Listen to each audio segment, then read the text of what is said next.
There was a massive daddy long legs in the bedroom last night. Look, it wasn't made by the broccolis. It was made by the carrots. No. Sorry. No, don't worry, you're not in the way. I'm sure you don't want me in your shop. Hey, I don't mind.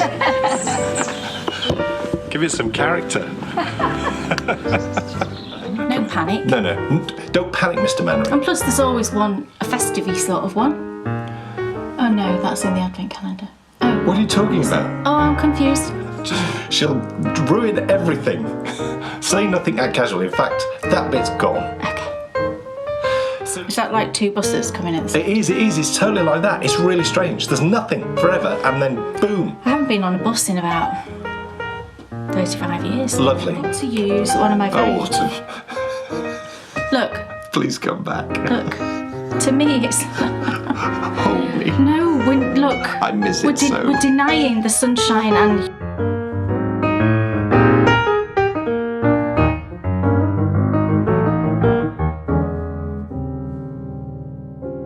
Welcome, everybody, to the Bakery Bears video show featuring our last walk in the moors this series. Yes. Can you believe it?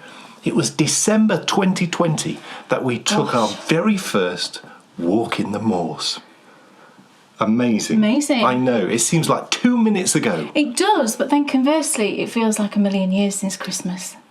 It feels like 2 minutes to me. Oh, it doesn't to me. And what adventures we've had. Oh my goodness, it's been wonderful, hasn't it? Exploring the lovely North York Moors National Park. Today we get to do it for one last time. Now don't panic though, because we do have one last walk in the Dales coming next month. So it's not like the last walk. So yes, don't panic, because there is one more walk in the Dales coming this series. But yes, today it's a big one. It really is, because how could we possibly end our adventure in the moors? Where could we possibly go? Because what I really wanted to do, I think the moors has a very specific feel. And to me, it always feels... The Yorkshire Dales is like picture postcard perfect. Yeah. And the moors, it can be quite bleak. It's a bit more rugged, isn't it? It can be quite rugged. Yeah. But if you pick it right, you get the best of everything. And I think the thing about the moors, places have a feel. They do. And I feel at home in the moors. Right. Which is interesting, isn't it? Yeah. And now I'm not saying... well, no, who knows what the future brings? Never say never. No one knows. No one knows anyone's future, do they? Never say never again. That was that Bond film. That was a Bond film, wasn't it? Yes, that's where Sean Connery came back. Sean Connery. And somehow another production company got their hands on the rights to not Bond. very good? Well, I thought it was all right. I can't remember which one that was. Well, it wasn't made by the broccolis. It was made by the carrots. No. So it was just a one-off thing, and it was a bit odd, and it doesn't really get counted. But look, less about Bond, more about the moors. How will our journey end? You'll find out later on in the show. Now, folks, it's fair to say we have been bitten by our own snake. We don't have a pet snake. Oh no, I don't understand that at all. Look, each to their own, but we're not about to start keeping snakes. No. Because last episode, you may recall that we got very excited about the start of autumn. Look, I blame you for this. It's my fault. Because you said about 3 days ago, I think I'll wear that Irish coffee that you knitted me when we film next. I did, because it turned quite cool, and I was like, oh, I think I'll wear... It wasn't quite cool. It really was cool. It really was cool. And I said, oh, I think I'll wear the Irish coffee when we record next. It was 27 degrees yesterday, and it's going to be about the same today, but thankfully it's only a little blip. And then we're back to normality, I think, by the weekend. Yeah, thank goodness. To sensible. It's so warm that we even had the air conditioning on. Well, the unit. We have an air conditioning unit. Yeah, we don't have air conditioning in our house. No. We just bought a unit, a standalone unit, a few years ago. It was the greatest thing we've ever purchased. Yeah, you have to vent it out of the window and it sounds like a jet engine. But I don't care. You know, we can't have it on at night or anything, but it certainly helps, you know, during the day you can go and sit in front of it and cool down for a minute. I remember when I was finishing off the Samantha, that I was doing the raglan decreases, Right. and it was so hot. The only way I could do it Was that last year or the year was before? 2 years ago. 2 years ago. I had to sit on the floor. Oh, that's right. 1 foot away from the air conditioner. Yeah. I had my legs like in a V. The jumper was in front of me on the carpet, and I was like holding the knitting up so it wasn't touching me with the air conditioner blasting in my face. So hot. Oh. But look. And bugs. There was a massive daddy long legs in the bedroom last night. Ugh. Look, every cloud has a silver lining. Today the school started. Well, yesterday. Look at all. It's all too confusing. It's been very confusing this year because a lot of schools went back last week, but Bryony only went back today. Yes. So it's nearly a week later. Almost a week later. I know that my friend's daughter went back last Thursday, and today's Wednesday as we record, and Bryony's only just gone back today. So. But they're back. Craziness. So yes. it's sort of lovely to see the world starting to turn again. Year 11 which is nice. for Bryony. And this is a big year for us. 5th year if you're as old as us. And it's her final uniformed year. Yes. And so to celebrate, what of course did you do, which you've been showing? Yes, I knit Bryony a pair of school socks, if you remember. And the pattern for those school socks is now out. Woohoo! Amazingly. The schoolhouse socks. That's right, isn't it? Schoolhouse socks. Yes. I will show you those in what's off my needles. I'll talk about them a bit more. But thanks to some very speedy test knitters, thank you all, lovely ladies. Well, I think also it was thanks in the first instance, because I think the last time we saw you all, Kay wasn't even thinking about putting them out. No, But so many people contacted you to say... Yeah, and said that you really liked them, that I thought, well, okay, why not? So I worked really hard to get them finished off and get the pattern finished off. And you also, I've got to say, you wrote a lovely article in Knitability all about them. Yes. In our autumn back-to-school special. I did. But she's not worn them today because it's so boiling hot.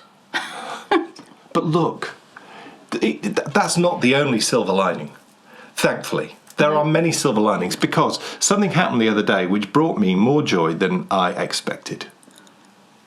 ABBA's back, baby. Oh, have you seen? Oh, my word. ABBA. 1982 was their last studio album. I was 6. This is phenomenal. I mean, if the world needs anything right now, it's ABBA. It's some new ABBA. And the best bit of all is, sometimes when people do this, it sounds rubbish. Look, they've only put out 2 songs, but they're brilliant. They are great. It sounds just like sounds just like ABBA. Go and listen to them. I mean, it's like... I think it's mid-November, the whole album. It's the 5th of November. Remember. Their new album, Voyage, comes out. And you want to be listening to track 7 when it comes out. This is great. Because the track is called Keep an Eye on Dan. I do, don't worry. Very close eye. Thank you, ABBA. It just shows you, it doesn't matter how old you get. I said to Dan, how old are they now? They're in their 70s. They're in their 70s. They sound they're 30. That's nothing. Phenomenal. Believe it, you can do it. Yes. A huge inspiration and such a big lift, I think. It's certainly, for us, we were like, what? This is amazing. Now, it's not the only silver lining. There's been so many silver linings. I'm covered in silver. Wow, silver foil. I'm so covered in silver that Kay's going to show you some yarn in... Is it going to be in Endy Bits? Yes. Yes. The yarn that you dyed up. Oh, yes. Yes. Kay is going to knit me some special socks. I am. With some special yarn that's covered in silver lining. Yes, and my new top is... Look, she's linking on... Look. This is the next silver lining because, look at this. Now, come on, I'm supporting the Browns this season. Basically, come on, Browns. What happened was... When I had my tooth pulled last January... A year ago, more than a year ago. It was last January I had my tooth pulled. It was around the time of the Super Bowl. And Kay said, I'll sit and watch it with you. And she sat and watched it with me. And she realised I actually really enjoy watching American football. Yes. So we then went on to Amazon and we watched all of the All or Nothings. Yeah. I think we watched them all twice. Yeah. She initially sort of fell in love with the Phoenix Cardinals. Who's that? They were the Arizona Cardinals. Oh, wow, you're so old. Back in the day. Chris Chandler was the quarterback, number 17. Oh, those were the days. I have not once pressured her into liking the Browns. No. And then the other day, she said to me, I'd really like a Browns top. And I see that as a sign. We're not going to tempt fate. Super Bowl, here we go. Oh. Look. Now he's blown it, isn't it? Blown it. There's been too many years of dejection and heartache. We can't discuss it. You can't do these things. You can't do these things, can you? Really? Now's the time to shoot for the stars, football baby. gods will be listening, and we might reach the moon. So, but look, browns. That's the way. Both browns. That is the way. Kay Jones, what's on your needles? So the first thing on my needles is a lovely pair of socks. And this is an exciting pair of socks for two reasons. One is that I'm using the yarn that I dyed up on the last episode. Oh. I'm using the Autumn Walk. Oh. And the other is that I got to use one of my very... Oh, Autumn. Look. Please come back. Look. To me, it's... Hold me. No, look. I miss it so. We're denying the sunshine and hugely high temperatures out there because it's September. Our summers just seem to be getting hotter and hotter, so who knows. Anyway, back to my lovely socks. But I got to use, and in fact I use this bag all the time. It's a Halloween themed bag and I love it, and it's one of my very favourite bags. It's a patchwork Halloween bag. How lovely is that? Drawstring, and it's got owls inside, look. I just love it. Oh, and it's got a lovely little scary ghost pin badge on here. It's not really scary, but I love this bag. It's got a round bottom, and I think I got it from a shop called Moo and Mouse, but there's no tag on it anywhere, and I haven't got the card anymore. I did keep the card in the bag for a while because I knew there wasn't a tag, but I think it's Moo and Mouse, but I couldn't be absolutely certain. But I love this bag. So my new pair of socks is in this bag, and I've actually finished a sock, and I've cast on the second. So that's cool, isn't it? I'll show you the finished one. So this is the Autumn Walk colourway that I dyed last time. Look at those. Wow. Isn't it lovely? It's gorgeous. I love how it's knit up. See, this is how I like a variegated yarn to be. You can't always guarantee that you will get a variegated, that comes out to me looking like a variegated. You never quite know with hand-dyed yarn what's going to happen, but I really try and do everything I can when I'm dyeing it up to make it as random as possible. I find that you can usually, not always, because again it depends what you're knitting, it depends on your gauge, everything. It depends on a lot of things as to whether a yarn will pool or flash. But generally speaking, I find that if you see a skein of yarn in the skein and you can see there's kind of, that it's been dyed in sort of sections, if you know what I mean by that. So you might get a section that's one colour and then it'll move on and you get another section and then you get another section. I find that yarns that are dyed like that have more of a chance of pooling, but again it really depends on your gauge. It depends on what you're knitting, because you might knit socks and it would do that, but if you put it into a shawl it might not do that. But I do tend to avoid yarns where I can tell that it's been dyed like that, because there's, like I said, I feel, I'm not a guru, but I feel there's more chance that it's going to pool if it's been dyed with that method. So that's why I dye in pots. That's really mainly the reason why I dye in pots, because I find that it's a bit more random, because the yarn's moving around more, and as you will have seen when I dye yarn, I move the skein a lot, and all of those things help, I think, in minimising the chances of flashing and pooling. But what I did for this pair was I used my Jemima sock pattern. The Jemima pattern was in my first Miss Potter Sock Club, and I really love it, and it's just this really lovely texture. Hold it close, you can see. And it works so well with variegated yarns because you've got a different thing sort of going on each round, so that can change gauge slightly, and that can help change the way that the yarn knits up. So it's a really good one, I find, for variegated yarns. So I've finished one sock and I cast the other one on straight away. Yay! And that's the lovely yarn. And I've got my original pair of Jemima socks here that Bryony's worn loads actually, but they're looking pretty good. This is the original pair. Well, they look so good that when you got them out, I said, "Oh, have you just finished those?" I know, no, but you can tell. Look. Yeah. When you There's there is a lot of, not a lot of wear, but if I hold, can you see it's sort of fluffy down here? But I knit these out of my Fairy Garden colourway, which I've also shown you how to dye up. And I just love how this colourway knits up. It's just so pretty. And there's the other one. Heels and Toes, I can't remember. I think it was the BFL. But anyway, that's the original. So yeah, I'm really, really enjoying them. The only thing I did differently is I'm knitting these on 2.5mm. Is that what I'm on too? You're on that too, yeah. Just because Bryony just likes a sock that's a little bit more roomy. I think I've said that. So I seem these days to knit her socks on 2.5mm.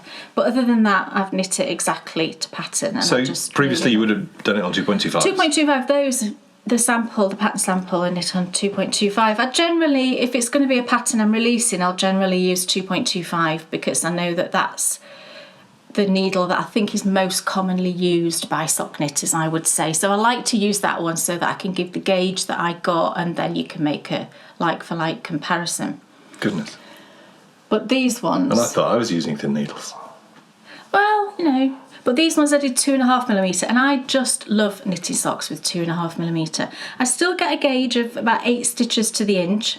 With 2.25 I get about 8.5 stitches to the inch, so it's a little bit looser but not hugely so, and it means the sock for me goes a tiny bit quicker because you don't quite have to do as many rows. Well, that's good. And again, not hugely so, but enough that it goes a little bit quicker. And I just love how smooshy it makes them, super smooshy I think as well, because they've got a bit more give. So yeah, I'm working away, just cast this on last night. I'm almost finished with the rib and then I'm going to get on and finish these. And I'm going to give these to Bryony for a birthday. Perfect. Yeah. Very exciting. Very exciting. I'm loving, absolutely loving knitting this pattern. And I think I might knit what I'm going to knit with that yarn that we're going to talk about later. Cool. I might put this stitch pattern in. Cool. If that makes sense at all. Dan Jones. Yes. What's on your needles? Well, not what I expected. Is it not? Do you ever get that? Or you think it's going to be one thing and it ends up being something completely different? Well, it could be a nice surprise or not, can't it? Yeah, well, it's an interesting thing for me because the first time I've ever done this, normally if I say, right, I'm going to knit that, no matter what, I'll cast it on and start knitting it. And I think that one of the skills which we perhaps all need to find, I certainly needed to find it, is the ability to be able to look at something even at the point of casting on. So the yarn is wound and the needles are there. Look at it and go, do you know what? Actually, looking at this now, I don't think this is going to work for me. Because for viewers of the Self-Contained Knitter, in the last episode, I showed the Cascades Cow. Infinity, the pattern's called, and it's got a lovely, absolutely lovely, beautiful colourwork motif on it. It's got Latvian braids, it's got corrugated ribbing, and it's got really lovely intricate colourwork. So you would think that it would be perfect for me. And so I sort of leapt in with both feet. I said to Kat, oh, you know, do you think you'd like wearing that? And at first glance, you were like, yeah, I think I would. And so we bought the pattern and then got the yarn, and Kate got out some spin cycle yarn. Yes, because fortuitously the pattern recommends this cream coloured yarn here is a skein of spin cycle yarn, and it was the exact base of a skein that I'd been very generously given. Gosh, I don't know, 2 years ago maybe, a little while ago, and I'd just been hoarding it. It was exactly the same base, and you know, you needed one skein of it. I said, well, this is brilliant. We just need to find a good contrast, and then you're away. So we did. So we did that. Yeah, I bought some blacker Swan. It's DK, isn't it? Yes. This. It's a DK. So I bought enough skeins of the blacker swan in DK in a really pale grey, and it just contrasted really nicely because the spin cycle was sort of lots of autumnal sort of colours. So you were all ready. Got the yarn, wound it up, sat down. Yeah. And I was aware because I had looked. I mean, it probably said something on Ravelry, but I didn't see the fact that it was a provisional cast on, which is fine. It's not a problem because I can do that. Yeah. That was a hard one for me because, as you know, I'm striving to be able to cast on, cast off, do all the things, and I have done for years now. And so to sort of backstep, but then I thought, do you know what? I perhaps need to learn how to do this though anyway. But then I don't like crocheting because I'm rubbish. But I mean, I suppose with practice you get better. But, you know, just to do a provisional cast on seems a bit much. I know there's other ways of doing it. There is other ways of doing it, but she recommends the crochet chain. So you did the chain for me. That's my preferred method. So I did the crochet chain and I started and I showed Dan how to start picking up the stitches. I did 5, which took me about an hour. Dan did a few and then he's like, right, you can do that. I'm not. He says that's way too tedious. And I think that was the point where I started to, again, start to question, actually, is this the right project for me? And so that then gave us both pause and we both started to look a little bit at the pattern. And it's painful patterns, so I can't show you too much, but what we found out was that this section of colour work is it. The rest, you can just see round here, it's plain knitting. It's just solid, it's just a solid colour. And I did think this was weird because the amount of yarn that you need as the contrast colour, the spin cycle, it was just one skein. And then the main colour was loads more. And I thought, that's a bit strange. Doesn't seem to make sense to me because it doesn't look like there's that much of a difference between how much you're using on the colourwork bit. But I thought, okay, I'm not going to question it. I'll just buy what's needed. Because when you looked at all the pictures as well, we looked at all the pictures. I looked at a lot of the photos on Ravelry. Even the project ones. Understandably, people take the photo of the colourwork bit. And, when you sort of just scan through the projects, if you delve a bit deeper, you then can see some photos where you can clearly see that for the probably half of it, it's just plain knitting, just, no colourwork. Just in this case, it was just plain black. And within the pattern, we can't show you, obviously, it is paid for. It was when I read through the pattern and there are pictures of it and I went, hang on a minute. Half of this is just plain knitting, and we hadn't realised that. And that's not clear from. I think it looks a bit weird. When you look at the change from one to the other, you've got to make sure that bit's at the front. So it's and it could during the day it could slide round, and you could end up with that round the back, and I don't know, and that was the straw that broke the camel's back for me. Had the colourwork gone all the way around, I would have carried on and I would have done the project. But because it didn't do that, I just thought there's just no point because I'm going to be so bored. As soon as I saw that, I said, you're going to be bored, Richard. You're going to get through the colourwork and then you're going to be bored because you do the colourwork bit first and then it's just a ton of plain knitting. So I said, you're not going to want to do this. No. So we decided to ditch that project. Well, Kate, I'd started doing the provisional cast on, but then I just. Kay said, think really hard about whether you're going to want to do it, and I did. I sort of sat and thought for a minute, and it was really cool knowing that I could just say, do you know what? This is a bad idea. Yeah. It felt quite empowering, and I think as well.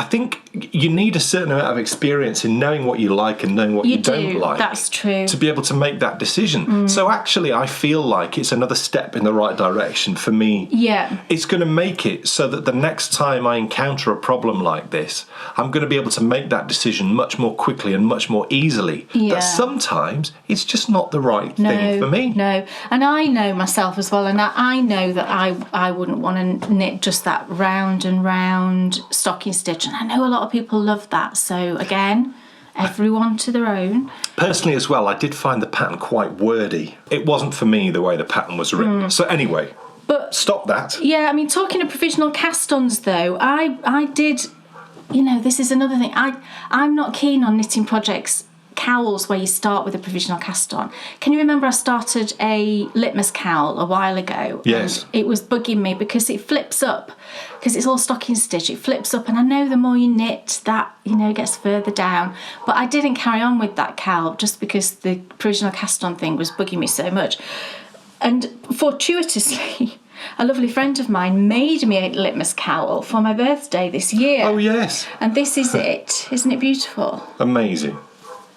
And somewhere within here, the reason I'm showing you is that somewhere within here, oh, it might be there.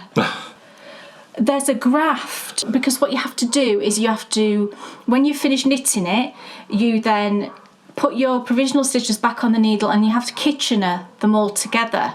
And I couldn't find it, but it might just be here. She'll be cursing me now because she's like saying, don't show it. It's barely... You can't see it. Honestly, you can barely see it. But I think, I could be wrong, I think it's here. I think you were quite lucky there because that was like... I know. It was looking at us in the face. Because I've been looking at this for ages, trying to find it, and I couldn't find it. But it's beautiful, and I love it. Done brilliantly.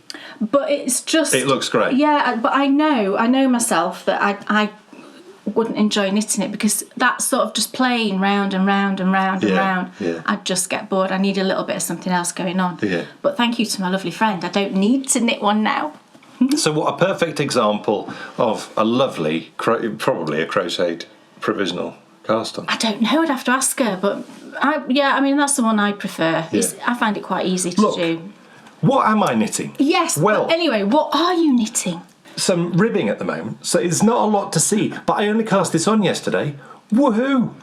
It's loads. Last night. I mean, that's pretty good going. Yes, I know. Night. There's loads of ribbing, and it's lovely yarn.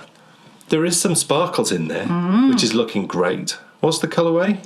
It's the strawberry colourway. Right. I've got another skein up there. And so I dyed this one up as well, didn't I? Pick Your Own Strawberries. It's the pinky red from that. And because I had a spare skein. And the pattern that Dan's knitting really looks best in a tonally yarn. So it's a 2x2 rib. Yep. And I'm hopefully going to get that right on both socks. Not like on the flurry socks, which I'll show you later on, which I finished. But I'll make sure you can barely see a difference. So that's the yarn, and that's the start of the project. But the project it's the Dunbrock socks. Woohoo! Or, well, they're just called Dunbrock, aren't they? Dunbrock. And I said, as soon as I designed these socks, that they just look perfect for me. And we had a chat after I decided I wasn't going to do the Cascades cowl.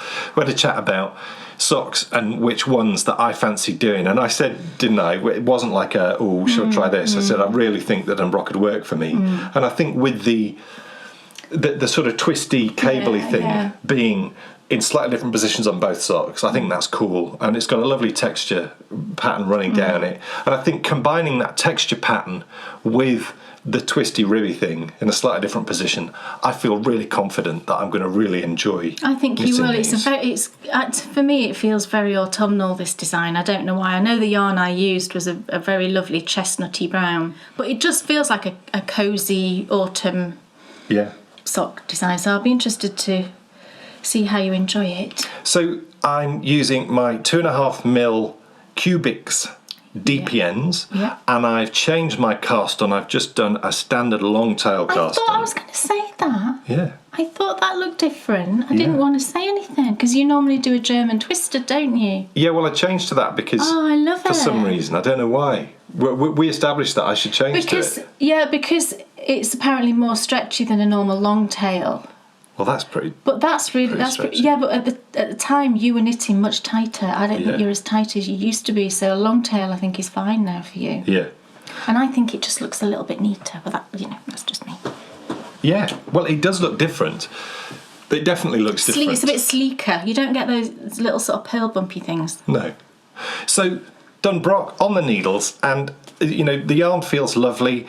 And my second pair of socks using 2.5mm. Feels different to the first time. First time it felt quite clumsy. This second time casting on went really great. Flying. So, I'm feeling more confident now with the 2.5mm, which is wonderful because that first the first go, I think, the first try with anything new is always slightly challenging. So looking forward to getting through that first sock and seeing the lovely twisty cabley thing appear. Really looking forward to getting into those cabley bits down the sides of the socks, which it's got a slightly longer cuff, which I've decided I'm going to do. You're going to do? Yeah, because I'm feeling good. I'm enjoying it, which is like amazing. I said to him last night, you don't have to do that really long cuff because it's. I wanted to make it look really snuggly because the person I knit them for, she wanted to wear them in boots, and I just thought, I'm going to do a turnover cuff because that'll look really cute at the top of boots. So, looking forward to getting into those, and really can't wait to see what they look like. It's going to be wonderful. What else is on your needles? Right. Well, I've been working away on my second owl cowl. The owl cowl was a free pattern that I released a few weeks ago now, and I've seen lots of them actually popping up, which has been really lovely. But this one, the second one I cast on, and the first one as well actually, was my bedtime Jack Bauer 24 watching. I'm quite a way in now with my psychedelic sort of 80s looking owl cowl. And I think I've just got about 3 sections left. 1, 2, I've got 3 sections left and then I'll be on the bottom ribbing. But look how bright and fun this is. I really love it. It's crazy, isn't it? Yeah. But it is very 80s, don't you think? It's got that sort of neon-y look about it. So the yarns I'm using, the main colour yarn was a lovely skein from Hedgerow Yarns in her Fairy Lights colourway. And Jane does the best speckles, I think. You know, she's brilliant at speckles. I mean, look. Oh, just gorgeous. And the colours in there's like shocking pink, turquoise, yellow, and then where those colours meet you get greens and you get purples as well. So really lovely. And what she does is she'll sort of layer the speckles, so you'll get a blue going on top of a pink in certain areas, and then you get a bit of purple showing through. So I'd really love that. I think it's brilliant. Gorgeous yarn. So that's Fairy Lights. If she does it again this year, I might have to get another skein to knit some socks, I think. And then I've got 3 contrasts, and I dyed these 3, but I used the same base. It's an 80-20 base. It's the high twist one. So I've got those 3 lovely colours. I'm done with the pink now. Oh, don't you love leftovers? Oh, gosh. I love leftovers, I think, more than anything. No. Oh, I do. But that's all to do with the type of knitter that you are. If you are like a blanket knitter and you're doing squares and scrappy projects and all those types of things, I much prefer a great big lovely ball which I can get on with knitting with, and then having nothing left. Do you like having nothing left? No, I don't mind if there's something left, but I just give it to you. I never do anything with any of my leftovers. No, you don't. No, but that's fine because then I get double the leftovers. There must be lots of knitters out there like me. There must be. Who don't like having leftovers? Yeah, probably. It's not that I don't like the leftovers. You've just got no use for them. I have no use for them. And I have no desire to knit a scrappy something. Yeah. And I don't have any desire to knit a blanket. And so, which is a good thing, because really, do we need another blanket knitter in the house? No. I don't think we really do we? Let's be honest. No. But I love leftovers, and this week I've had loads of leftovers because you finished a pair of socks. I finished a pair of socks, I finished something else which gave me leftovers, and now I'll have leftovers from this as well, and I'm sure I'll have some of the Fairy Lights. Oh, I can't wait to have leftovers of the Fairy Lights because this will be going straight into my granny stripe for sure. What I might do is, put some leftovers of this with it, so I get a little section of what the owl cowl looked like within the granny stripe. You see, I love doing things like that. This is why I love leftovers. Oh. It's probably why I love knitting socks, because you get leftovers. I love knitting socks, and then I get a lovely chunk of leftovers to put into blankets, and you get double the joy, don't you? So yeah, I've done with the lovely pink now, so this can go in my leftovers, and I'm just on the yellow. Do you know what? I'm changing before my very eyes as a knitter. Are you? Yeah, because I've historically not been particularly creative with stuff. I've needed Kay's creativity. I think I've used it more as a crutch. I've sort of lent on you, but I'm like, I wish that I'd done the ribbing in the contrast colour. Ah. And I never would have had a thought like that. But I'll show you Yeah. this in a minute.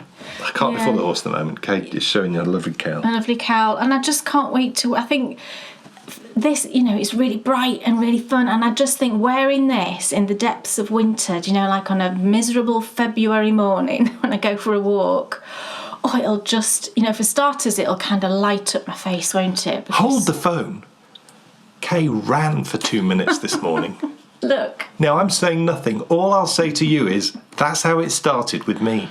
Well, no, I mean, it kind of hurt my knees, I've got to say. I don't think I will be a runner. But what happened was this morning, I got out for a walk before we sat down today to do this.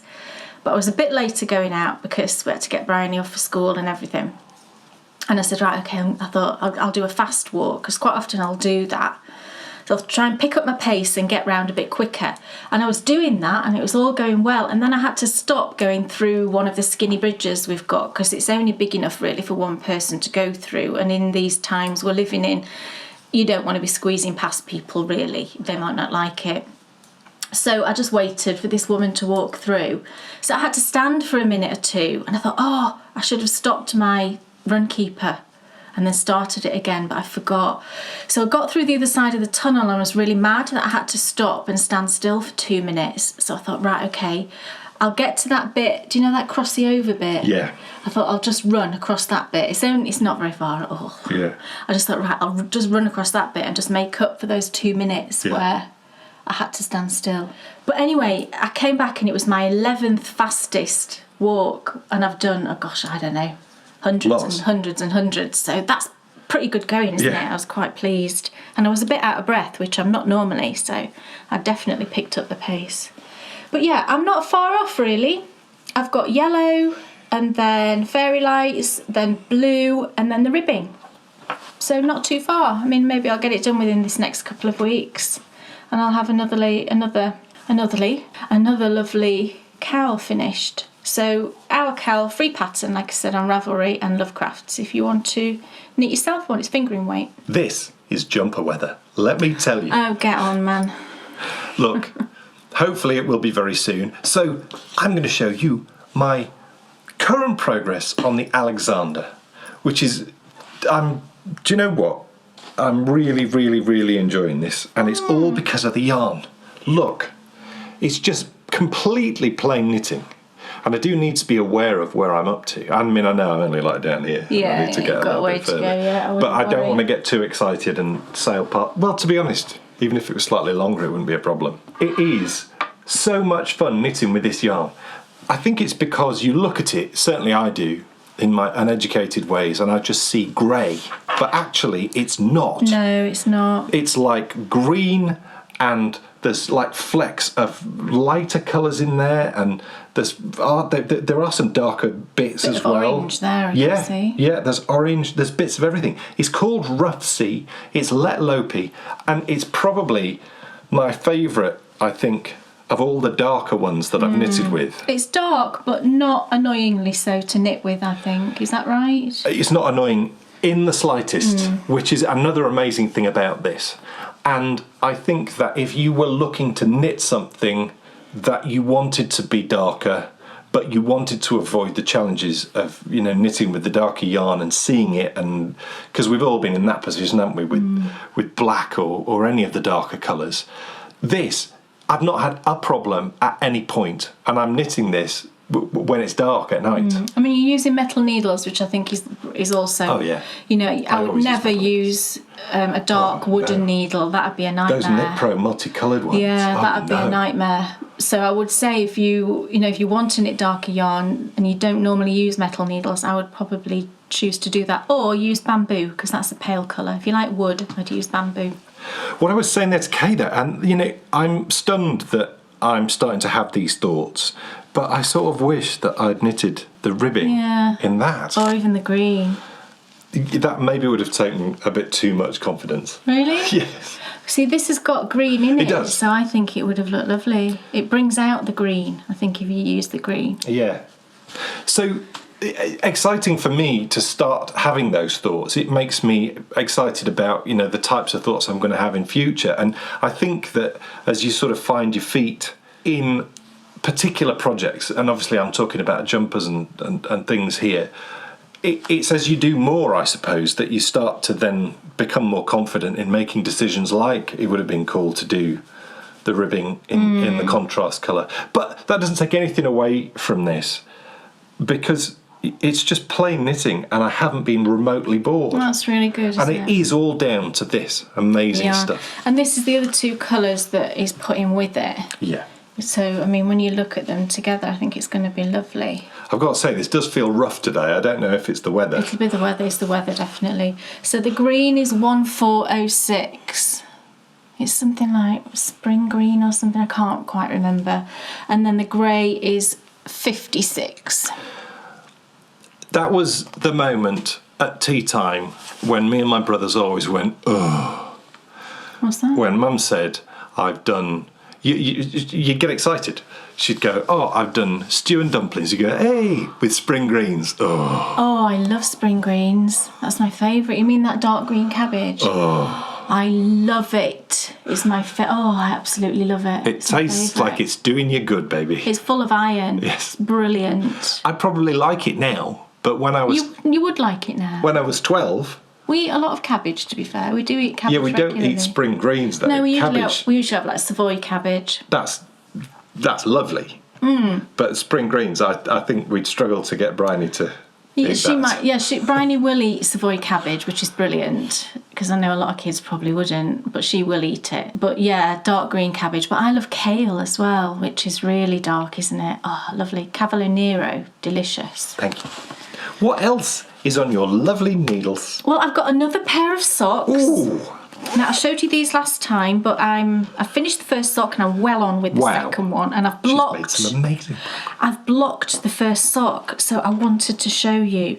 Now, these are my lovely rainbow stripy gorgeousness socks using the... Oh no, somebody told me how to pronounce this and I can't remember. Maybe it's creoline design. And it's Rainbow Breeze. And I finished the first sock, so for some reason I didn't weave the end in. I've just remembered why. It's so that I left the end out like that so that I could make sure I cast on at exactly the same point for the second one. I can weave that in now. But I did block this because I wanted to just see what it looked like, the heel, all lovely and blocked and done, and I'm really pleased with it. And I tried it on. It's really good. So here we go. First sock done. Oh, isn't it lovely? And they had joy. Just beautiful. I love how the toe finished on pink. That was really nice. Such lovely yarn. And I think the heel looks great. So this is my new heel that I've called the butterfly heel. It's just a name I came up with because the shape of it as you knit it reminded me of the shape of a butterfly.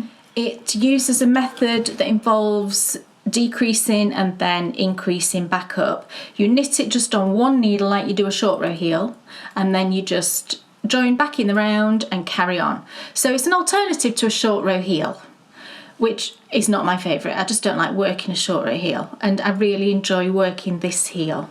So I think what I'm going to do with this is, I was thinking about it while I was knitting the second one. My thought at the moment, and this might change, but my thought at the moment is I'm going to knit another pair. This is my sort of trial pair, just for me to try on and Bryony to wear and just see how we get on with them. And then I'm going to knit another pair. But what I might do is, if I put out the pattern, I think within the pattern I'm going to have the pattern for top down, and then I'll have a pattern for toe up using this heel. And then I've covered both methods of knitting, haven't I? Because I know a lot of people like knitting from the toe up, and you could use this heel equally as well, toe up.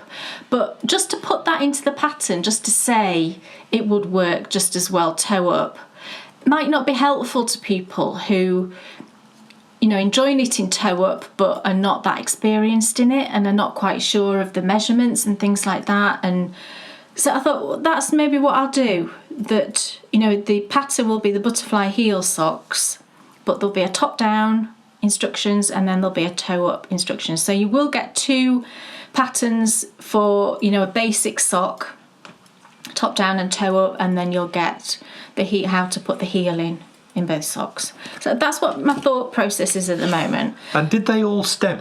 The first butterfly heel went into these. Yes. Amazing. Went into my little mini sock bunting. This is the latest Yes. platinum pattern, which came out for gold and platinum patrons that can access it free of charge on the 1st of September. So yeah, that actually pattern, it was the 2nd, wasn't it? It was the 2nd when it went out. You were a day late. Something happened on the 1st. Oh, we were out all day on the 1st. We visited my mum.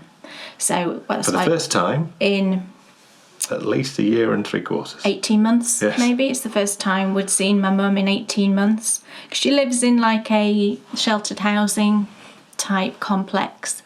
She's 80, almost 85, my mum now. So we just wanted to be sure, we just wanted to keep everybody safe, obviously. Still do.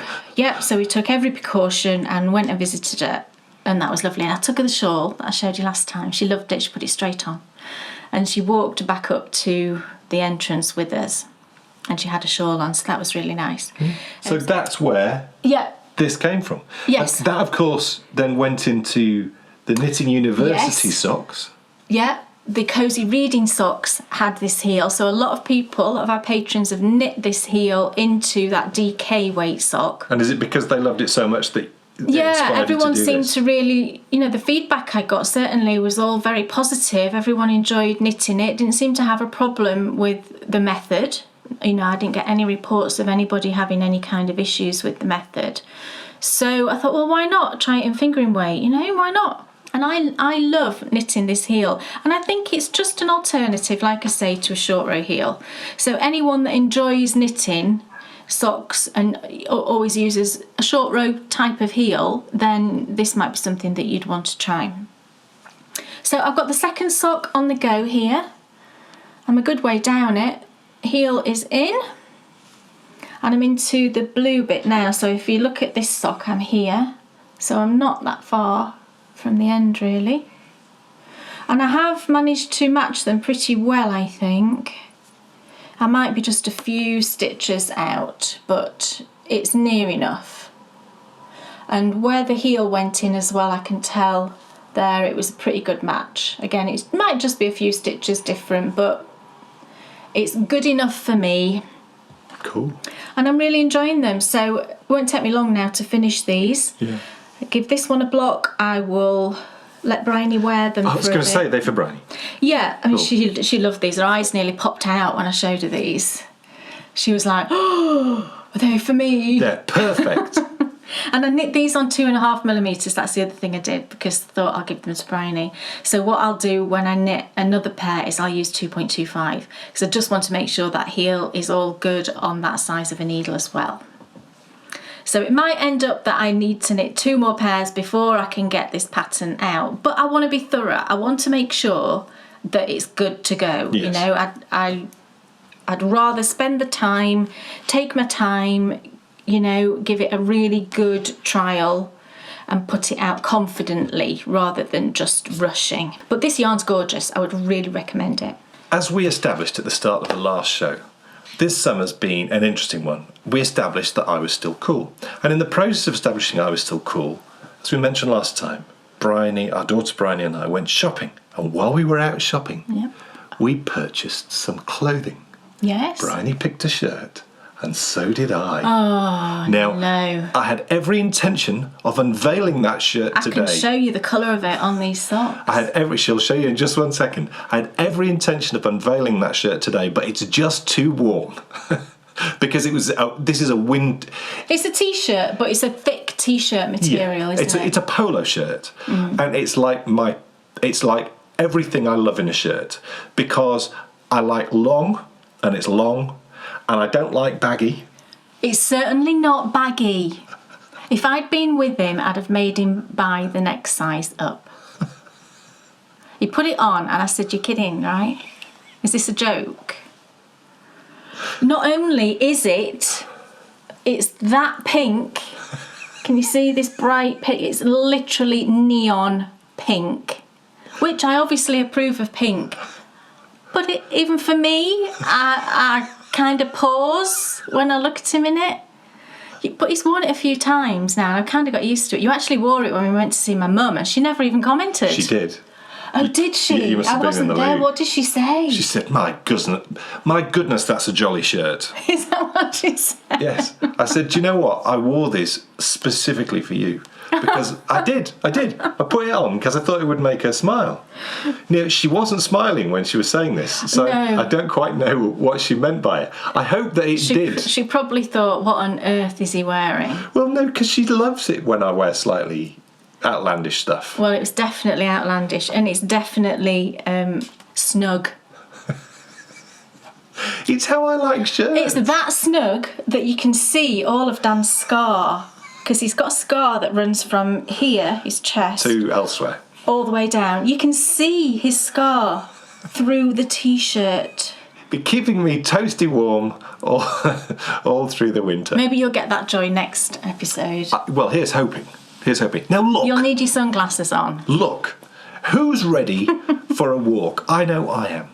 And as we established at the start of the show, this is our final walk in the moors. So where possibly could the destination be that's going to enable us to finish this season on the high that it deserves? Well, there's only one place that it could be, and I think we should go and find out as we enjoy another Walking the Moors.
Welcome everyone to a brand new season of walks.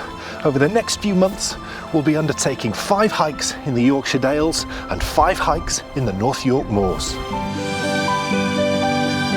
We're going to be walking through a landscape I've spent the last 35 years exploring, and I can't wait to share with you some of my favourite destinations and the stories that surround them.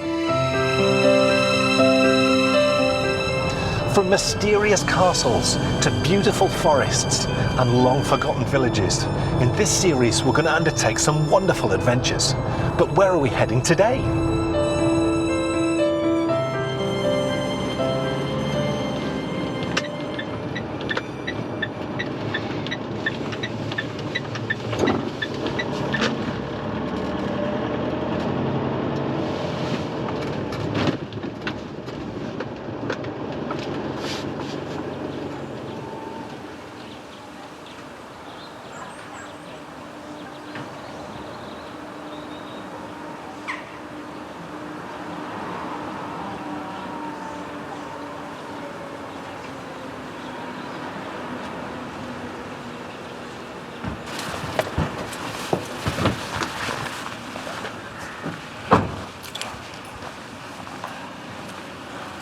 Welcome everyone to Osmotherley, set in the northeast corner of the North York Moors National Park.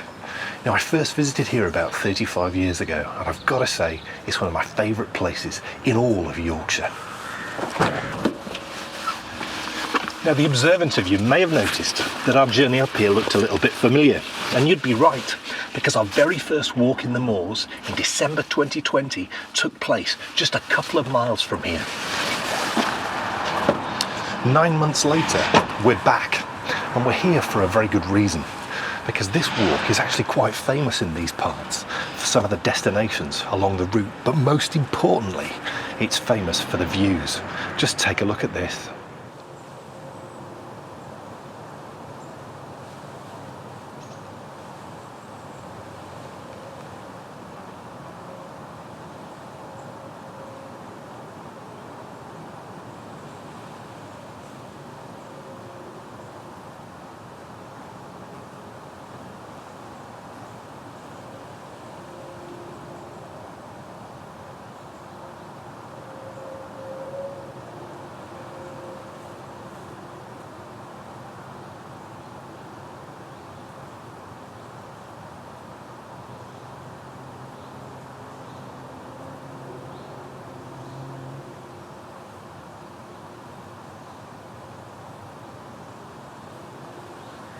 It's absolutely captivating, isn't it? That building you just caught sight of was Mount Grace Priory, and along today's walk we're going to get some amazing views of it, and we'll discover just a little bit of its story. But would you believe that's just the tip of the iceberg? Because we've got this amazing village of Osmotherley to discover. There's some mysterious woods along the way, and I'm told if we keep our eyes open we might just find a hidden chapel. That chapel was actually built by the monks of Mount Grace Priory, and it still remains. And it remains because it was hidden. Because in 1539, King Henry VIII, he destroyed all the monasteries. But this place still exists, so I can't wait to find it. So I think it's time that I shut up and we got on with it, as we enjoyed another Walking the Moors.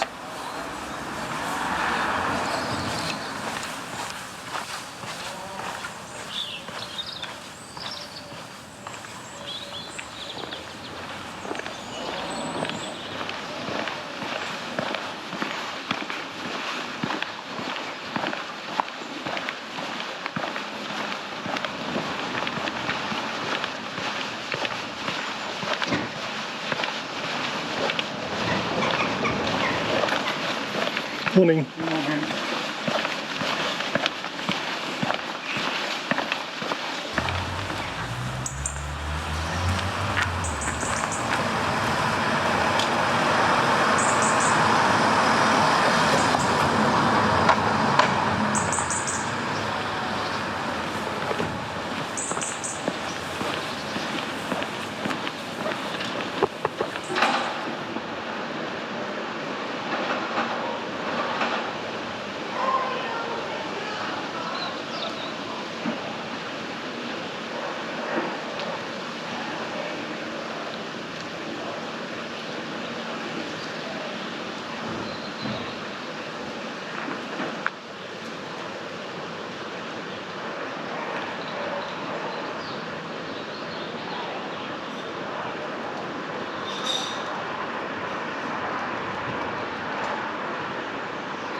The right to hold a market was a very important status symbol in medieval England. And you've got to remember that this was a time before shops as we know them today. So if you needed anything, it was to the market that you came. It was also an opportunity for local landowners to make some money, because if you wanted a stall to sell your wares here, you had to pay. Now, there hasn't been a market here since the 19th century. But you can just tell that it was once the centre of the community, and to be honest, I think it still is to this day.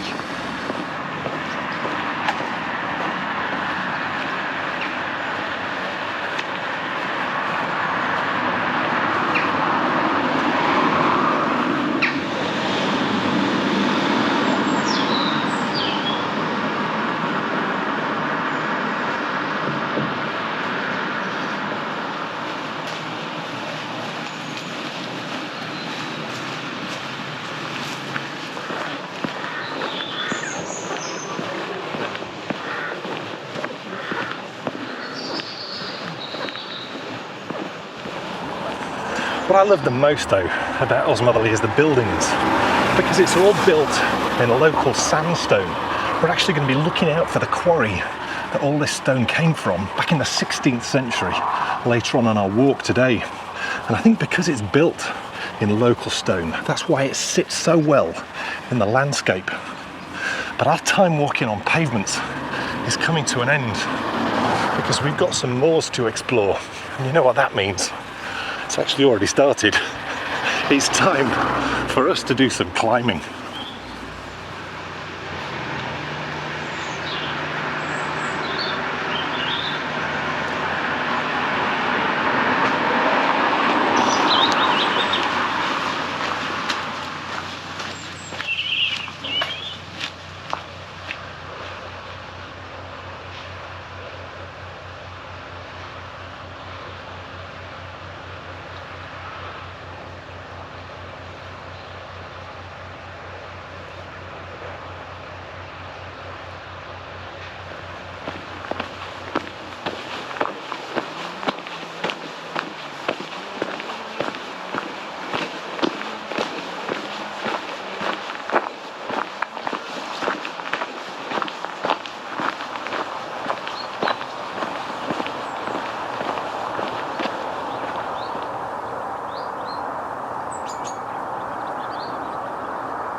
The North York Moors National Park is home to so many amazing ruined abbeys, from Revo to Bylands that we've already discovered in this series, and today we are of course in search of Mount Grace Priory. Now, over the years I've had the privilege of visiting so many of these gorgeous places, but there's one thing that I've sort of always wished: to see them as they once stood, because all of these amazing places were torn down by Henry VIII in the 16th century. So in all my travels, I've never once found a place built by the monks that still stands. Now, how excited would you be if I told you that at the end of this track lies a hidden chapel built by the monks from Mount Grace Priory that escaped the demolition plans of Henry VIII because it was hidden? I'm very excited.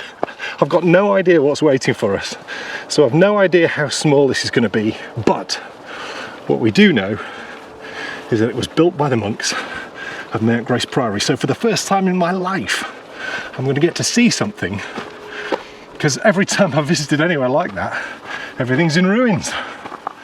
Let's see if we can find it.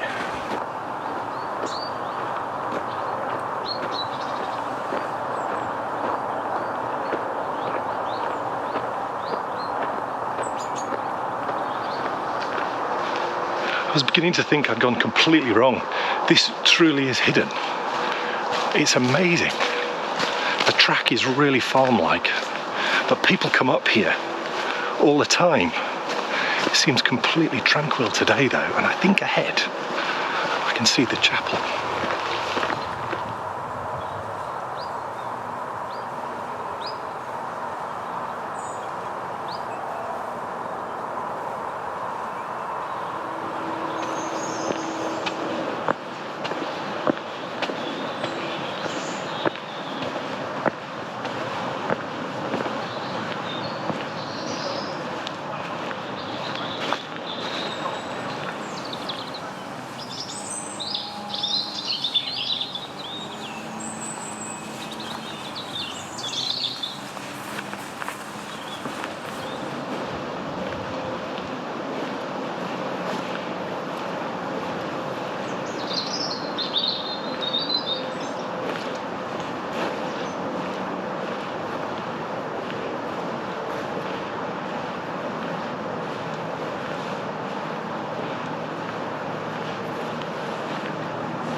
What an absolutely captivating place. Who'd have thought it? A hidden chapel built by the monks of Mount Grace Priory, demolished and dissolved in 1539. It's just a wonderful legacy. To this day, people are still coming there to pray. Now the problem I've got is that was a little bit more hidden than I expected. So let's see if I can make my way back onto the trail.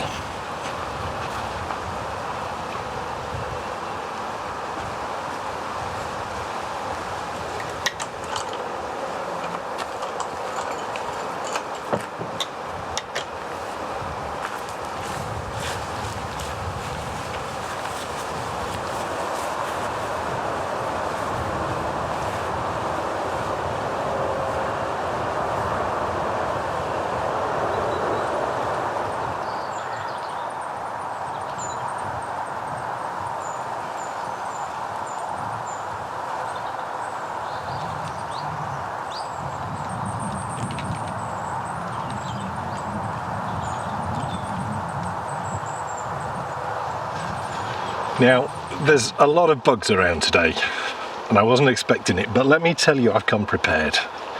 I sprayed I'm sure I sprayed virtually my whole upper body. I certainly got my whole head. I certainly got all my arms. I certainly got my tummy. So, I'm not even going to tempt fate. I'm not even going to talk about bites. If I have to take one for the team, so be it. But look!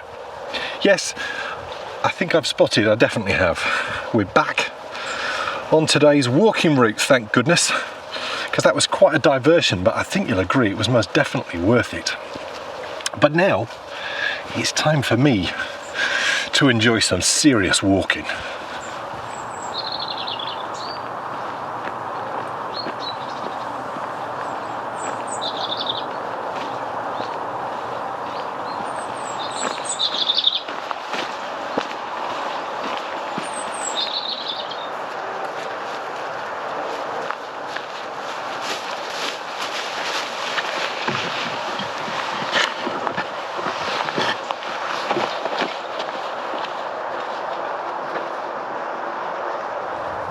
The problem I'm finding with this walk is though, as soon as you get up a bit of speed and you start covering some ground, something else hoves into view.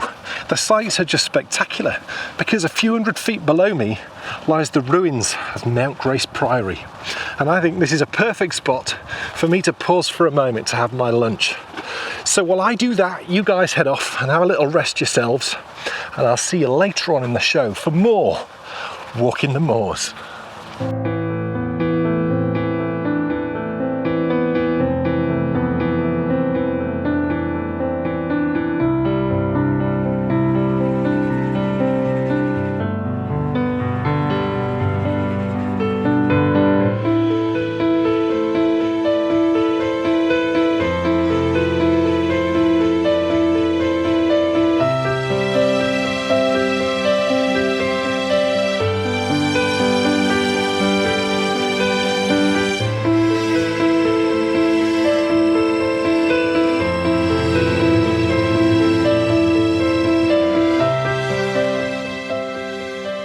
Can you believe it?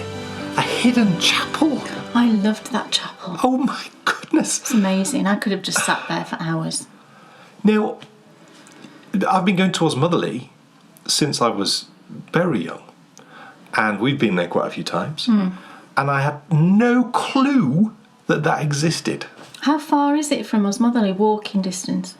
A mile and a Wow. quarter? Not far then. No, Gosh. no, not far at all.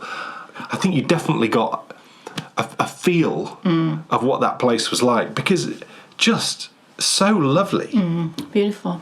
And amazing to finally found, after so many years of visiting ruined monasteries and priories, a building still there that was built by the monks. It must have had, did it have a lovely feel? Oh yeah. Did it? Oh, Yeah. We must go. I would love to go. We need to go do that walk. And even more brilliant that it was open, I know. because most churches at the moment are not open. And I was not the only person. Right. There were other people. There was a gardener there as well, wasn't there? There was a gardener there doing the garden, but also there was a lovely couple arrived, and they were sort of having some lunch, and was having a little chat with them. And then there was also three. I actually mentioned this to Kay when I got back. Three very interesting looking lads.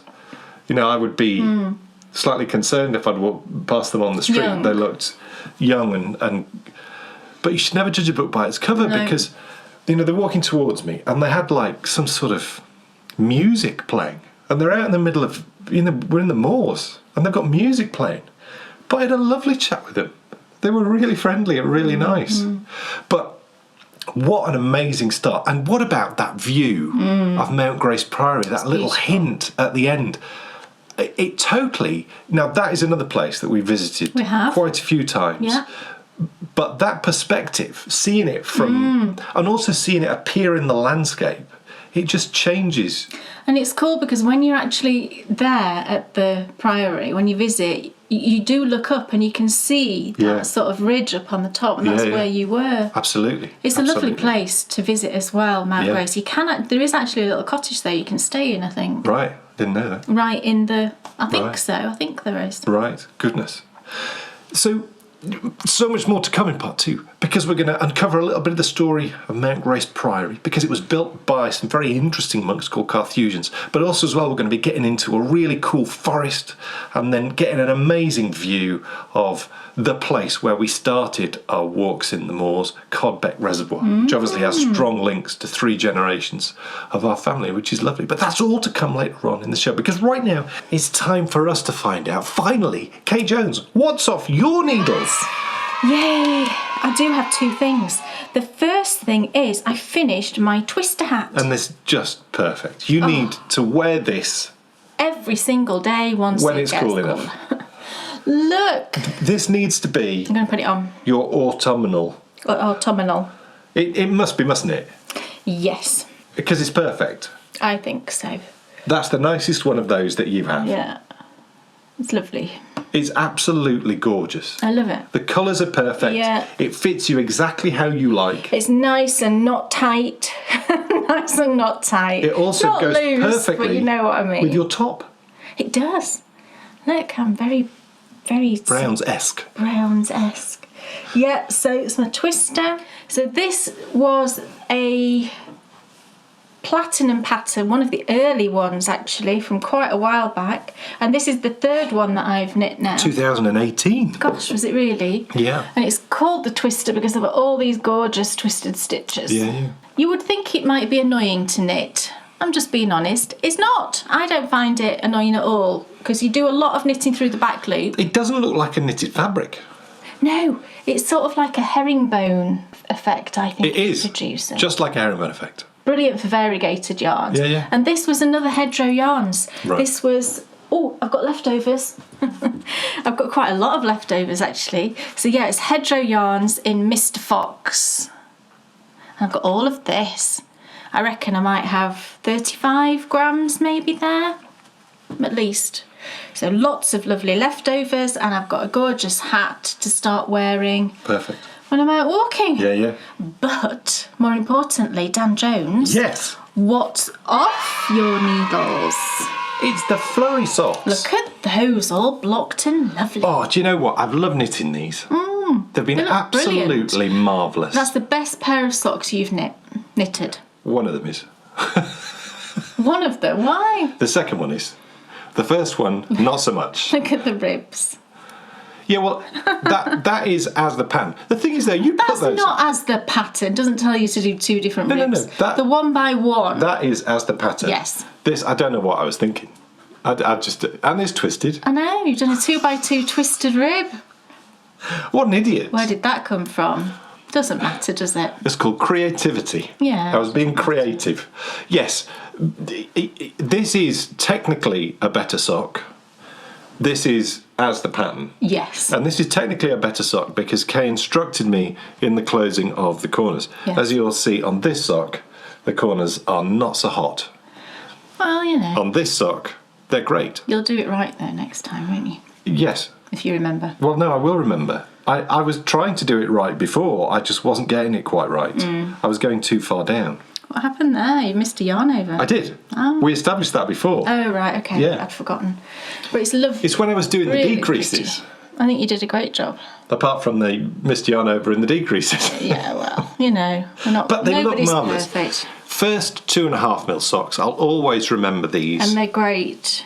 And it has really, it was so good that you were able to say Yeah. you need to change. I haven't measured your gauge, but I would guesstimate, looking at it, you're about 8 stitches to the inch, about the similar same. to you. I think it's about the same Right. as me, yeah, That's just interesting. looking at it, yeah. And the colourway, it's the Cinderella blue Yeah. that I dyed up. I haven't shown how to dye this one yet, and I do get a lot of requests, so I will at some point show you how to get this blue. So lovely flurry It's a socks, all gorgeous finished. blue. And who's Yeah. having those? I don't know really. I mean, I feel like maybe I'll have these because I Right. love the colour. Cool. They're really pretty. Now, it's the moment you've all been waiting for. We spoke at the start of the show about the silver lining. The biggest silver lining of today is the fact that the schools are back finally. Yay! And to celebrate that fact, as we discussed earlier, Kay has designed a rather lovely pair of socks for Bryony to wear all the way through her final year of uniform school. Final year of uniform. Amazing. It's the schoolhouse socks. These are the schoolhouse socks. So we've got, I showed you these before, I think when I was working on the second one.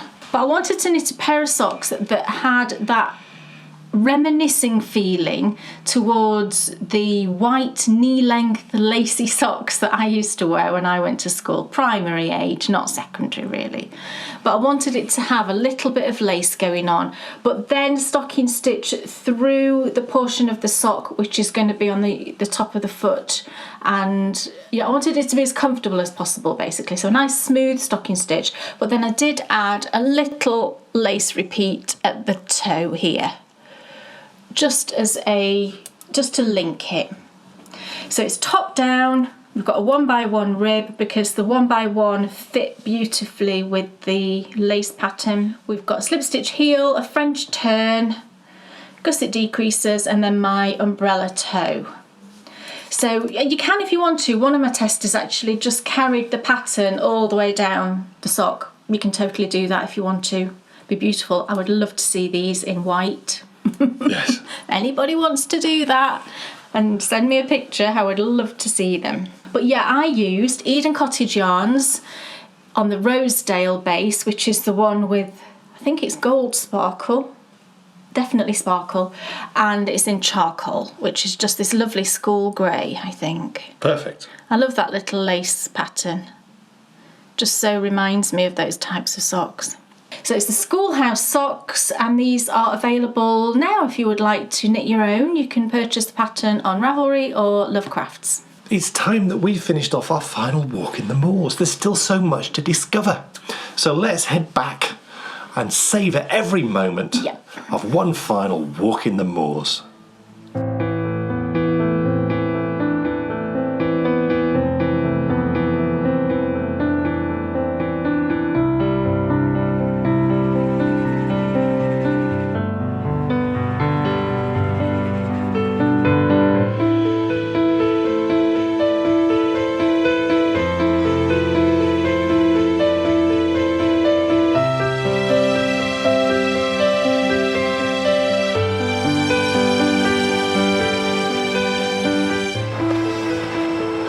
Welcome back to Walking the Moors. I'm on a 4-mile hike around Osmotherley in the northeast corner of the North York Moors National Park.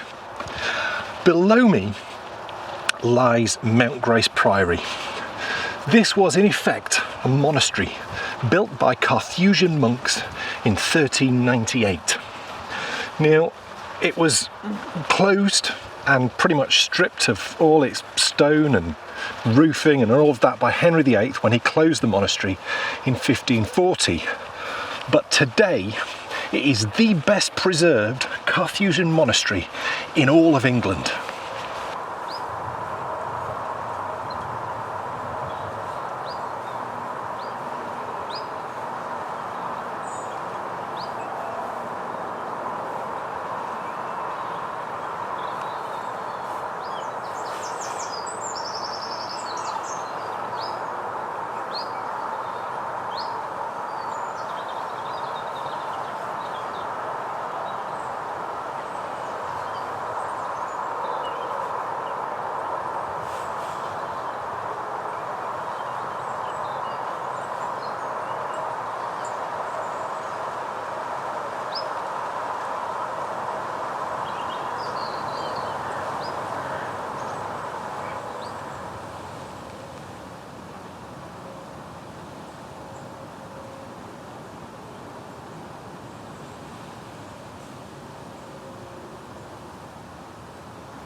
That was the fate that awaited many historical buildings in the early part of the 20th century.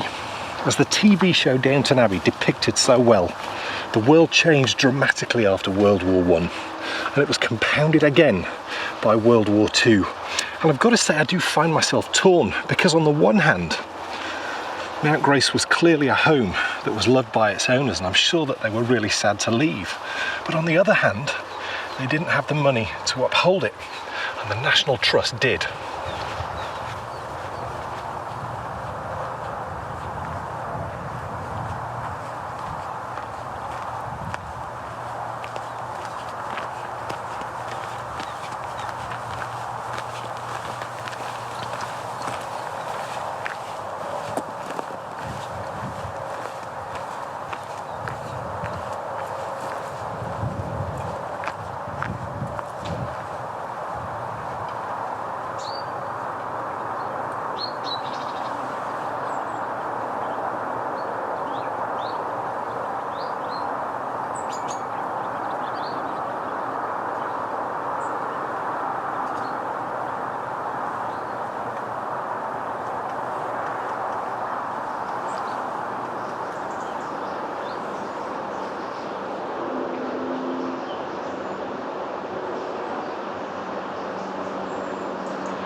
We've had some pretty great adventures, haven't we, walking through the moors this year? And along the way there's been one virtual constant. That's the Cleveland Way. And we're actually back on it now. If you remember, this is a national trail. It was actually the second national trail that ever opened up in England. It opened in 1969. And it's a trail that actually starts 40 miles behind me, not far from Byland Abbey actually. And it continues on from this spot to the coast and then down the coast about 70 miles. Amazing. And I bet you the views all the way along are absolutely stunning, because every bit of it that we've seen this year, it's just been gorgeous.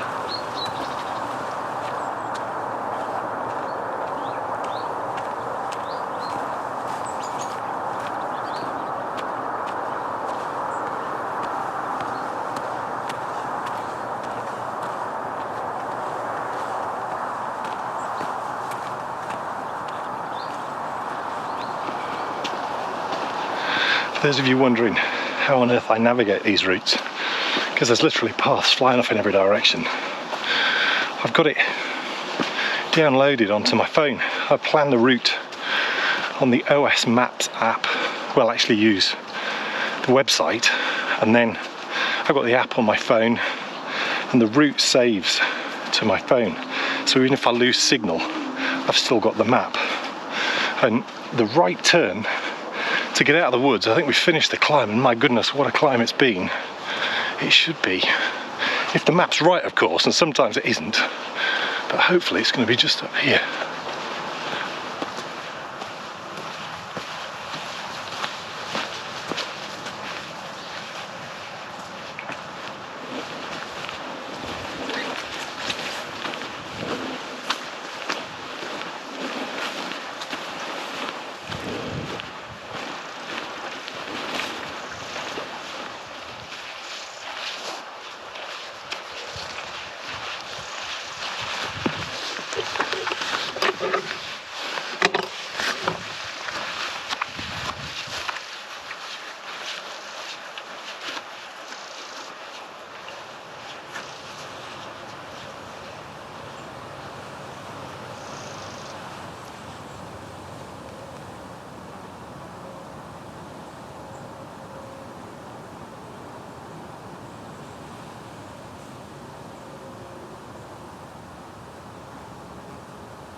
Codbeck should look familiar to you because that's the place where we started our first ever walk in the moors back in December 2020. And if you remember from that walk, Codbeck is a place that my family has been coming to since it opened.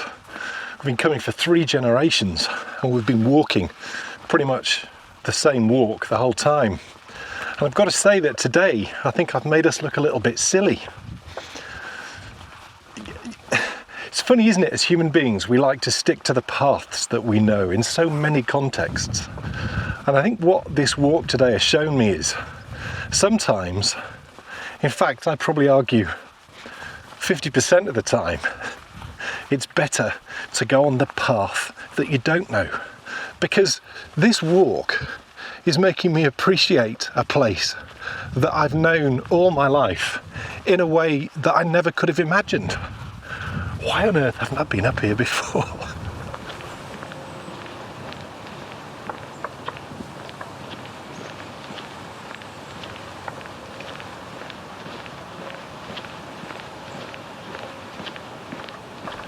And if you're liking what you see here, you can actually come here for a holiday. And when I say here, I do mean right here, because we're coming up on Swinestye Farm, but they've changed their name. Their holiday homes are known as Swain Style. So I think it's Swain Style Farms. I'll put a link anyway in the show notes below, and you can have a little look because they've got a couple of holiday lets and they look absolutely gorgeous.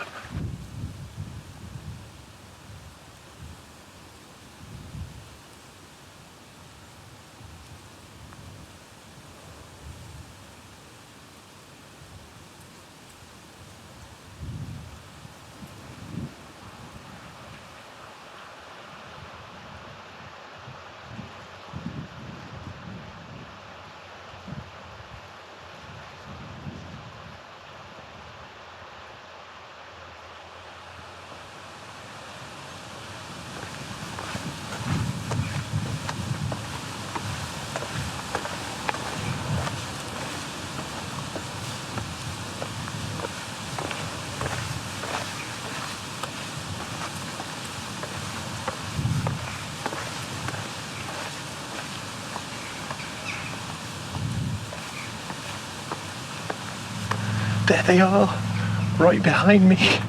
They look absolutely gorgeous and the view is spectacular. I couldn't imagine a better spot to get away from it all. And you're just literally surrounded by amazing walks and amazing runs and a lovely road to get up to your holiday home. It's perfect. But as we leave Swinestye Farm behind us, we're now heading into the area of industrial activity, which I sort of referenced earlier on in the show, because if you recall, the houses in Osmotherley are built with stone, aren't they, from the local area, and the quarry which they came from is right around here, and I think I might be looking down over the edge of it now.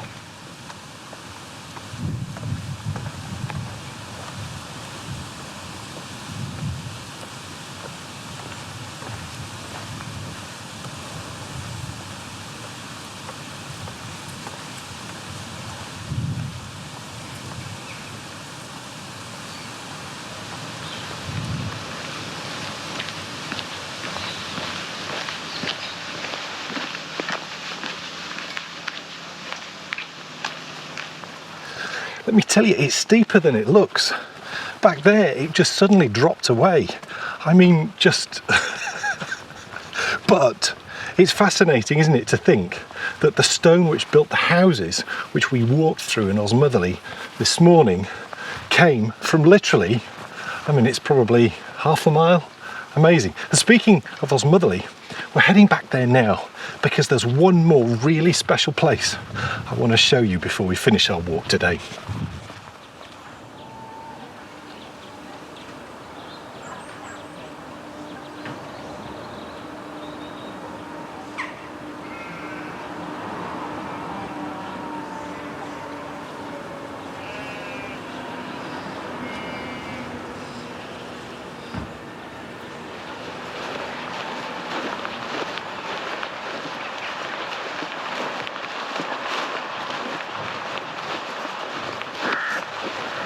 looks happy, doesn't he? Or she, of course.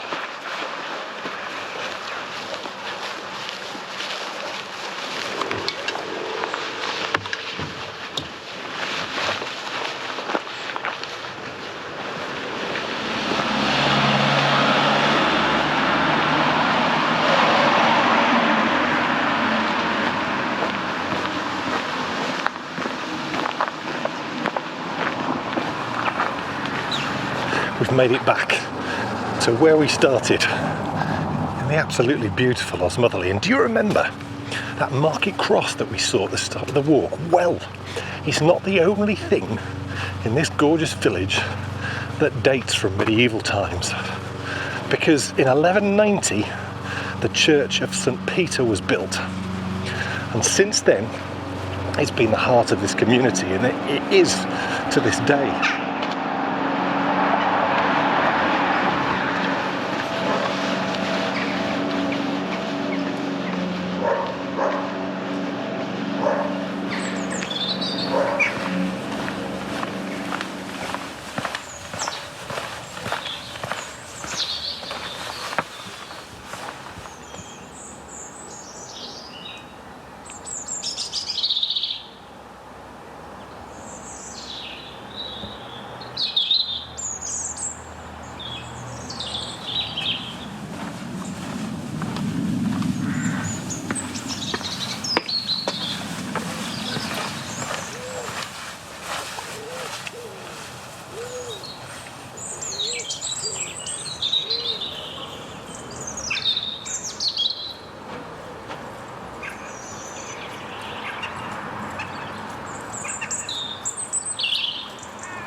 What an absolutely wonderful place. I'm sure you'll agree we couldn't pick a more perfect spot to end our walk today. And what a walk it's been.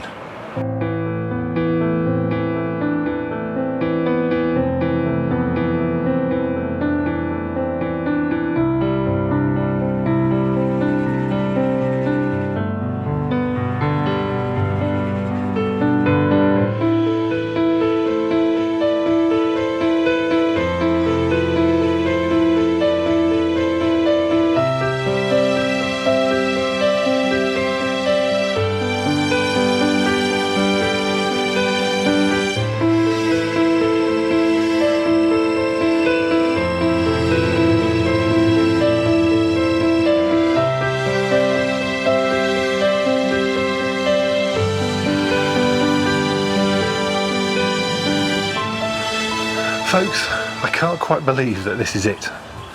At the start of 2021, we set out to create the longest and most farthest reaching series that we'd ever attempted. 5 walks in the Yorkshire Dales and 5 walks in the North York Moors. And today, those walks in the North York Moors come to an end. And what I love about this series is we have saved the absolute best to last, because this walk showed off all that the moors have to offer in one amazing walk. From gorgeous villages to ruined abbeys to the most stunning countryside. This is a place that I truly love, and I can't wait to come back. Now, don't be too downhearted, because whilst our walks in the moors may be ending today, when I see you next time, we'll be venturing out for one last walk in the Dales. So thank you so much for joining me for these 5 wonderful walks in the moors, and I'll see you next time for one last walk in the Dales.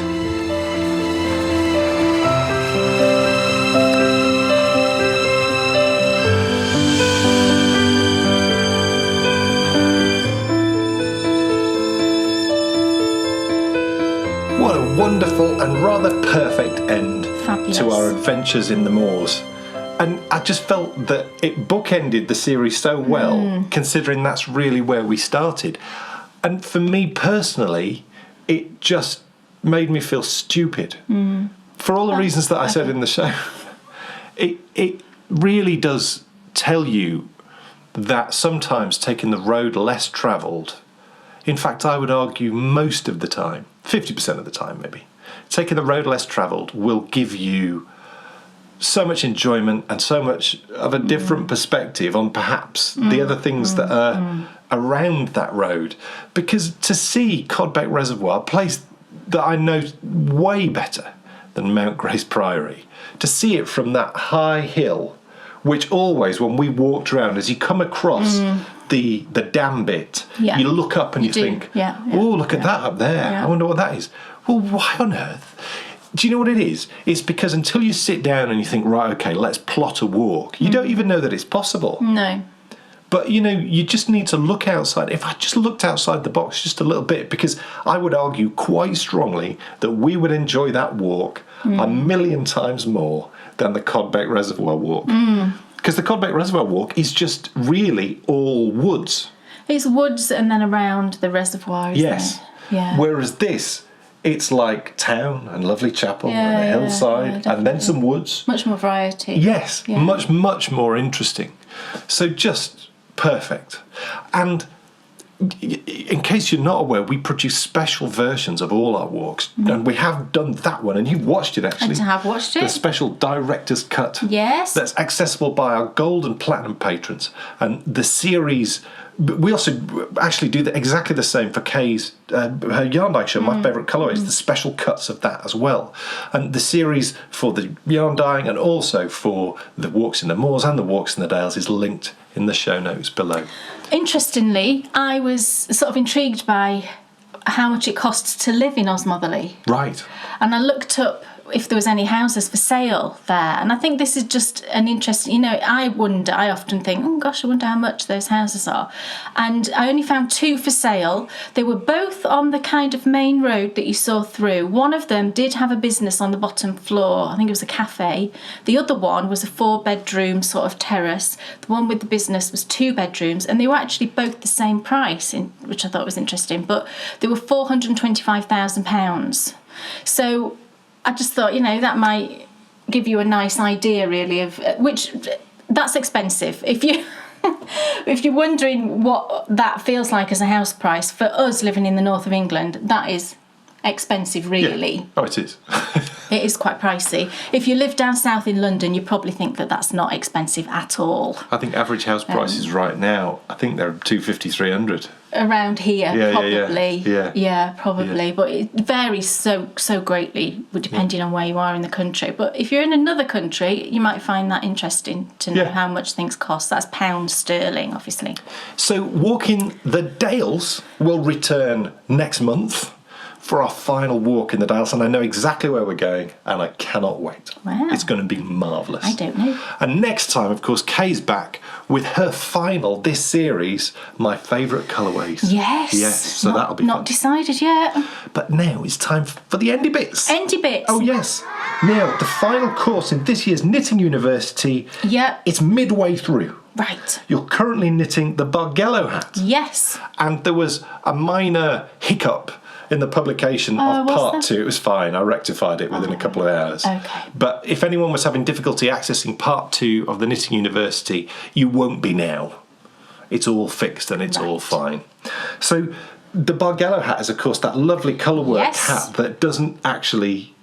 No, it's done using slip stitches. Yes. and it's in a chunky yarn, so it knits up in no time at all. Brilliant for gifts. Just really lovely knit. And this is, of course, the third course in this year's Knitting University. And this year's Knitting University is accessible by our silver, gold and platinum patrons. You've got some prizes for the Jelly Roll, Cal. Yes. Woohoo. The Jelly Roll Knit Along ended at the end of August. And actually, when I look back at the thread, I realised that I'd initially said it was going to end on the 25th of August. So you all got a bit longer, because I didn't close the thread until well into the 1st of September. It might have even been the 2nd of September that I closed it. So we've got 8 prizes to give. So if you participated in that and you entered, you commented or you posted pictures in the Ravelry thread, then stay tuned for the next few minutes because you might have won a prize. So I'm going to whiz through these with Dan's help, because he's going to hold up starting each. with... No, we're starting with that. The thing that's on the bottom. Well, I'm very sorry. That's just the order it's in my book. So I used random number generator to pull the prizes, and we had from numbers 2 to 822. Wow. So that was brilliant. Cool. That 822 is a combination of people posting photos of their in progress, comments that they've made on other people's. I don't know if maybe some people finished it, I'm not sure, but you didn't have to finish. You just had to participate within that thread, within that chatter thread, and you had a chance of winning a prize. So the first prize is the lovely bag that was donated by Emma at Eldenwood Craft, a gorgeous allotment bag, and I've got one of these. So this was won by number 511, and her Ravelry name is Taters Knits, which just makes me think we call potatoes taters. I don't know if that's why. Maybe it is because it's Katie in Omaha in Nebraska, and I don't know, are potatoes famous in Omaha? No, I'm maybe getting that totally wrong. Maybe it's Ohio I'm thinking of for potatoes. I don't know.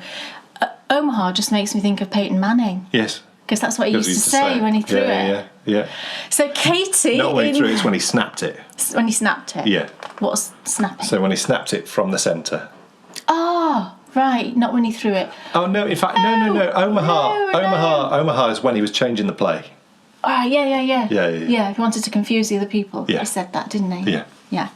So anyway, Katie in Omaha in Nebraska, this bag is yours. So I'll say it now, but if you've won any of these prizes, if you're a prize winner, if you could email me, and the address is coming up on the screen now, just send me an email with your full name and your postal address, and I will get your prize sent out to you. Thank you. I'll carry on. So the next prize is the Ducky Darlings Sock Snake, and this was won by number 442, and that is Quad Shot Yarn on Ravelry, and that is Trish in Virginia, Walton's territory. Lovely. So Trish, that is yours. And the next one is this. So we're starting now with the yarns that I dyed, that I've been dyeing all through the My Favourite Colourways series. So the first one we've got is Water Sprite, just got a bit of fluff on. And Water Sprite even has been won by number 584. That is Flowerhead 2 on Ravelry, and that's lovely Claire in Devon in the UK. So Claire, that's yours. Next is this one. That's Dearest, Loveliest Elizabeth, inspired by Elizabeth Bennet. This one has been won by number 352, and that is A Girl and Her Pearls on Ravelry, and that is Aurora in Oregon. So we're getting a good cross-section of the US, aren't we, today? So Aurora, send me a little message. Next is Time Turner. I love this one of my favourites. This one has been won by number 149, and that's Floxy Lady, and that's Lou in Hertfordshire in the UK. So Lou, that one's yours. Next is Easter Sprinkles.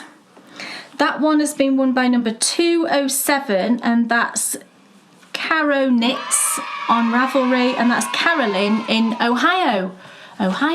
Maybe that's where the potatoes are from, I'm not sure. And next to last, this one is 1971.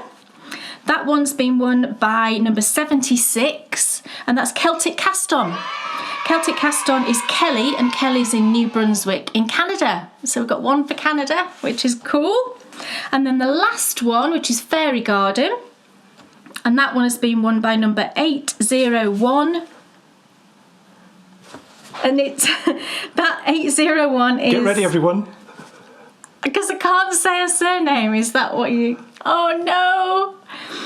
It's Karin in the Netherlands. Oh, Karin, I'm sorry. Okay. It's Karin Zwaneveld. Oh, that was pretty good. I'm so sorry if I said done. that wrong. Well But it's Karin in the Netherlands, which is Well brilliant. done. So we've got Netherlands, we've got UK, we've got Canada, and we've got US. Amazing. Brilliant. So everyone send me an email. I will get all of that out in the post to you. Thank you, everybody, for taking part in that. And carry on, obviously, jelly rolling to your heart's content. Kay's dyed up some yarn. Yes, so I was talking about this earlier. I was inspired It's all right. by my new shirt and my cheering on of the Cleveland Browns, love. this season. Yeah. And I just suddenly thought, yesterday morning when I was doing my early morning knitting, I thought, you know what, I'm going to dye some yarn, I'm going to knit down some socks, and hopefully I'll have enough for a hat in Cleveland brown colours. So I then sort of got to thinking about what shades of colours, you know, to get the right look. I think I've done pretty well. So here are my Cleveland brown inspired colours. What do you think? Look, Perfect. Look, the orange is a bit more. My orange is slightly not as dark as it is it. I think it looks But good. I think it's okay. I think when it's in a sock, a pair of socks, and I think what I'm going to do is it'll be mainly the brown, but then I'll do contrast cuff, heel and toe with the orange, but I'll also put in some stripes at the top of the sock. You know, a bit like this on my sleeve. Yeah. So it'll look a bit like this, and maybe I'll do uneven stripes like that, because that's quite cool, isn't it? At the top of the sock. Yeah. So, and then whatever I've got left over, it might be that the hat has to be more orange than brown, but that'd be okay, wouldn't it? Perfect. Depending on what I've left over. Thank you. And I only had sparkle yarn in stock, so Dan's getting Fine by sparkles. me. Can you see the sparkles? Ooh! It was on the washing line yesterday drying because it was so boiling hot, and the sparkles were like It was amazing. amazing in the Yeah. sunshine. Yeah. Thank brilliant. you. And you also bought some yarn. I just bought a skein of yarn because, was it in the last episode I said that I had an urge to knit down another tank top? Yes. I found a pattern. I'll tell you about it next time because I can't remember the name of it, but I'll tell you about it next time because maybe I will have swatched by then. But I found a pattern on Ravelry and it was knit with sport weight yarn. I thought that's perfect because a little bit thicker than 4-ply, but it'll be a nice lightweight tank top. It's gorgeous. It's got like cabling, intense cabling down this section, front and back. It's knit in the round until the armholes, and then you split and knit the top and the front and the back separately, and then seam it and everything. I did buy the pattern. It looks fine. It's quite a complex read. It's written by a I think she might be Russian. I'm not certain. The name sounds Russian. I'm sure I'll be able to follow it, but it's quite intense. Quite intense how it's written. I think I'll be okay. But the sport weight yarn that she used, I couldn't get. I can't even remember what it was. Plus it was a hand-dyed one, and I didn't want to use hand-dyed just because I didn't want to alternate. I found this yarn, which is almost the same yardage, and I'm sure I'll be able to get a gauge with it. So I just got one skein to swatch with, and then I might get more of it. But it's BC Garn Semilla, which is from Denmark, I believe. Cool. Which is lovely. It's a really lovely yarn. It's gorgeous. It's wool, 100% wool. 50 gram balls and you get 160 metres. So it is about a sport weight. I believe it's sold as a DK. There's no way this is DK. I'm sorry, there isn't. I don't think that's DK. But definitely I think, I'm hoping I can get gauge with it. And this colour is gorgeous, isn't it? Perfect. It does have a shade name. I can't remember what it was. It might have been pumpkin or something like that. I don't know if that is the shade. I'm not sure. I got it from Loop in London. That's the only place I could find this was Loop in London, and they did have a number of skeins, so I need to really swatch with this quite quick, and if I like it I need to order the other skeins to make sure I get the same dye lot. Cool. Watch this space. Folks, that's it. Don't miss our radio show, which will be back next week. We're going to be talking about a few of our favourite things. Are we? Yes. All right. That'll be fun, won't it? Okay. Yes. And we'll be back in 2 weeks with the next Bakery Bears video show, which will feature, don't miss it, the final My Favourite Colourways of the 2021 series. So thank you so much for watching, Thank and you, we'll see you soon. See you soon. Bye. Enthusiasm's not quitting for Dan and Kay, the Bakery Bears. They'll take you to fabulous places of which their favorites they'll share. You better buy a pattern and get yourself a Bakery Bear. You'll find yourself in a castle while watching the Bakery Bears. It never feels like a hassle to sit and watch the Bakery Bears. What's on your shelf or what